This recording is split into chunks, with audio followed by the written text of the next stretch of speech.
Ask the Therapist. We're going to talk about family struggles with mental health and relationships. I'm answering your questions. Mended Light.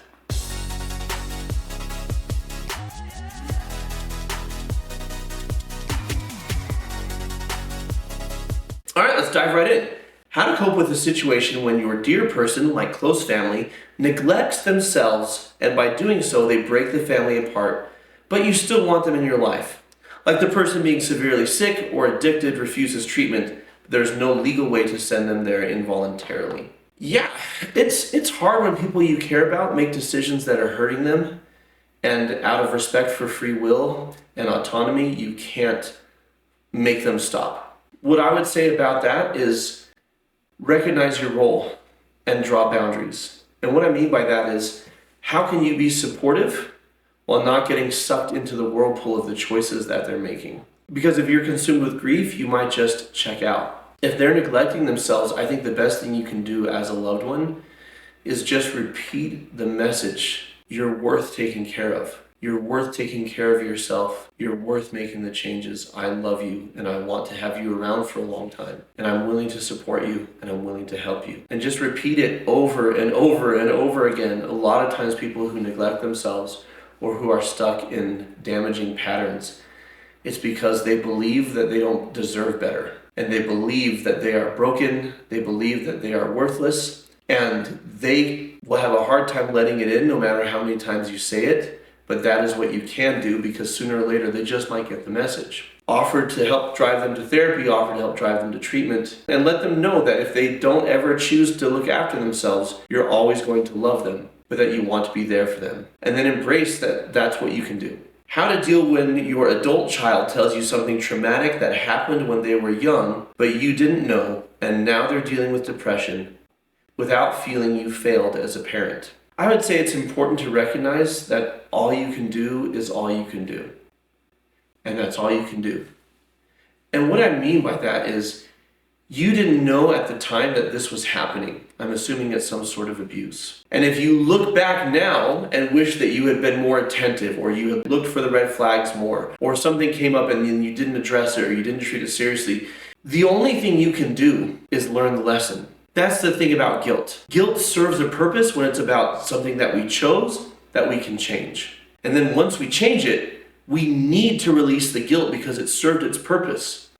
If we hold on to it, it literally just destroys us and doesn't serve us or the people we care about. And we think, well, I did this terrible thing, so I deserve to feel guilty for the rest of my days. I mean, like, maybe? Not in this case, I don't think, but even in a lot of cases, maybe. But if you've changed the behavior, how's the guilt going to help anything? So if you look back now and you wish you'd done things differently, okay, you're now in a position to, as a grandparent or as a member of the community or somebody who has friends that you can warn, share what you've learned and what you would do differently, and show up differently now, right? If there are minors in your life that you have the chance to look after or protect. And then just recognize that as a parent, you can't protect your kids from everything that happens to them in this life. I'm reminded of Finding Nemo when Marlin says, I promised Nemo that I would never let anything happen to him. And Dory says, that's a funny thing to promise. If nothing ever happens to him, then nothing will ever happen to him. He won't experience life. This is hard because you love your child. If you have some responsibility of what you could have done differently, feel the guilt, change the behavior, release the guilt. Be present and loving and supportive for your child now, your adult child now. And that's all you can do. Hi, I would love to hear some tips on coping with BPD, borderline personality disorder, and how to support someone in a relationship diagnosed with BPD. I'm going to answer the second part first. If you love somebody who's struggling and wrestling with borderline personality disorder, it's important to recognize that when they get angry, you stay calm. Don't get pulled into the whirlwind that's going on with them right now. And I guess for those who don't know what borderline personality disorder is, the short version, I want love and closeness, but I'm scared of it because I'm scared to lose it. Because I believe that I'm unlovable, I believe that I'm going to be rejected, so I'm going to be sabotaging, either on purpose or subconsciously, my relationships to see, well, you say you're going to be with me, what if I do this? What if I do this?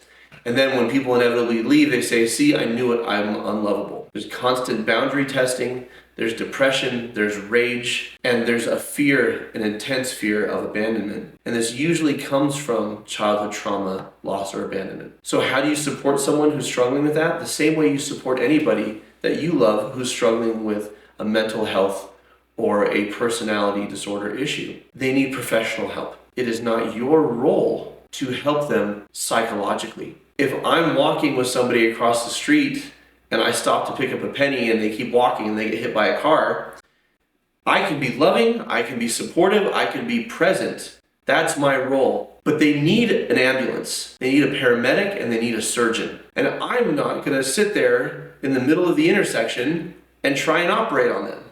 I may do what little I can, I know how to do to help with the bleeding or with the pain, but at the end of the day, they need a professional.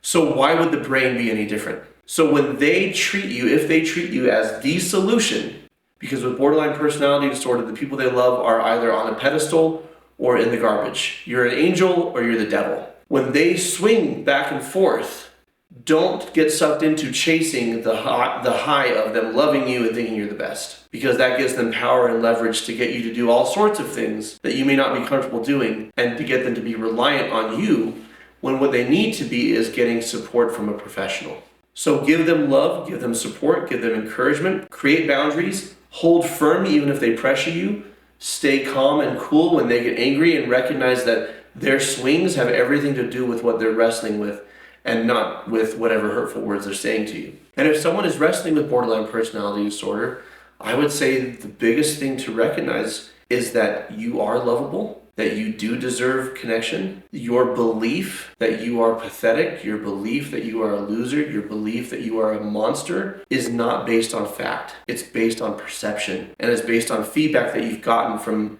people in your life who mistreated you or didn't know how to handle you after you'd been mistreated and were responding to that. Be careful not to let your subjective perception be confused with objective reality. It feels like you're an irredeemable monster, and because it feels that way, you believe it. But you also really hope someone will come along and show that you are wonderful.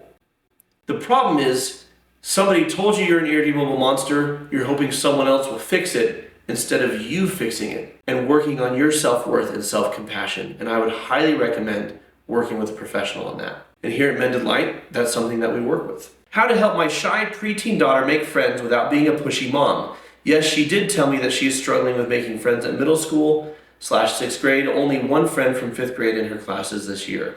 So give her the tools. Honestly, we have a son who sometimes struggles with making or maintaining friends because he can be abrasive. He can be a lot, put it that way. He can be a lot. And so we had him read How to Win Friends and Influence People. And we talked about the principles learned in that book. And he started to apply them and he started to make more friends. So help your daughter gain the tools, and then help her gain the confidence, not just by praising her, but by praising her specifically. When you say you're wonderful, I love you, it just kind of feels like, well, this is what moms do. When you say, here's something you're really good at, here's something I appreciate about you, here's why anyone would be lucky to have you as a friend. When you praise specifically, your daughter will feel seen, and that will help her to grow in confidence. Okay, this next question, there was a longer version. I'm going to do my own condensed version, which is, my successful sister says that being content is unhealthy and stops you from achieving more. And it goes on to talk about how she has a nice home, good job, wonderful spouse, a dream life, but is not happy, and believes that being content stops you from achieving more. Alicia had some of this. She's talked about this in some of our videos, how she ties her worth to achievement, and she's always going to be ramping up to see what she can accomplish in life. And that's great.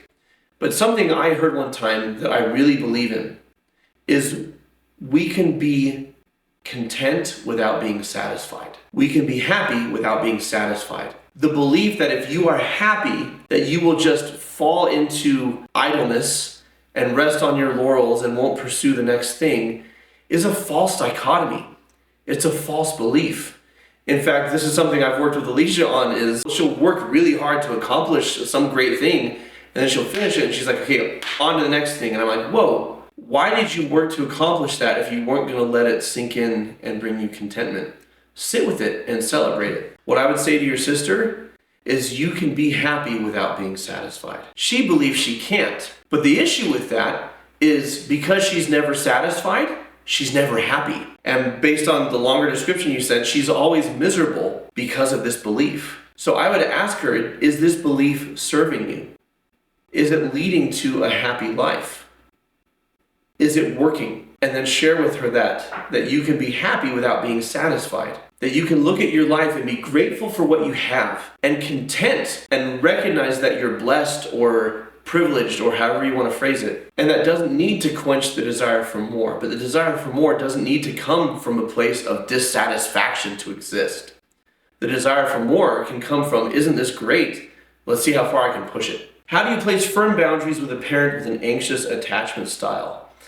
By telling them that you are not their security blanket, that you love them and you're going to be in their life, but if they're not with you or not talking to you on the phone, or they're threatened by you having other attachments, other friends, other things that you're doing, that's unhealthy, and they can get help and support for that. And you can assure them, I'm not going anywhere. I'm always going to be in your life and I'm always going to love you, but you're pushing. And the reason you're pushing is because you're afraid of being abandoned by me.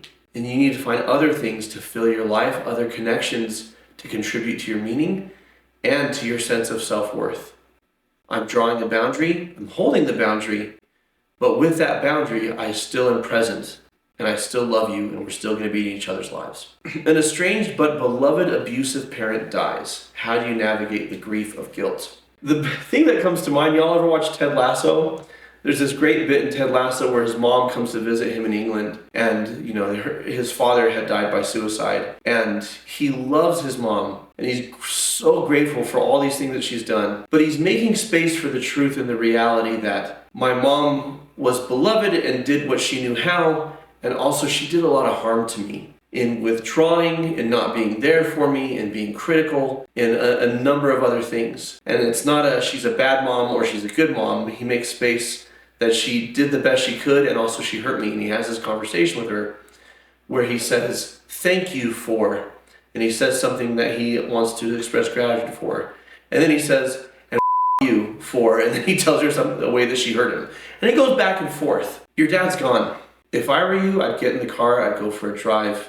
If you believe that his spirit continues, then invite his spirit to the car to have a talk with you. If you think he's done, he's just ashes now and he doesn't exist anymore, then just imagine for your own sake that he's there and have the thank you conversation and tell him all the things that you're thankful for and let him have it for the ways that he hurt you. That's how I would get that out of my system. How do I balance supporting the needs of my mentally ill family member with taking care of my own? I'm referring you to my answer a little bit earlier. You're not the paramedic, you're not the surgeon. If you're a caregiver of a mentally ill family member, don't be that. Be a family member. Now, maybe they need inpatient care. If they need someone to be a caregiver full time, then that's what they need. Or maybe they need more outpatient sessions. But you deserve to have a life. You deserve to experience life and not just be taking care of this person. So how do you draw that boundary? You recognize what your role is. And your role is, what can I do as a family member that someone seeing them once a week or twice a week can't do? And don't be afraid to say, if you need daily mental health care, then maybe you need inpatient treatment because I am just a family member. I'm not a mental health professional. That's what I would say. Let me know, you guys, what are some questions that you have for me based on the answers I've been given, or what answers would you give? What advice would you give to some of the questions that I answered today? Now, for the next 10 or 15 minutes, I want to invite you to watch this next video. It takes a community to heal from trauma. Speaking of the convergence of mental health professionals and family members and loved ones and the individual doing the work for themselves, what does that community look like and how can you build one for yourself? That's what's addressed in that video, and it's right here somewhere on screen. Until next time, folks, keep shining. We need your light.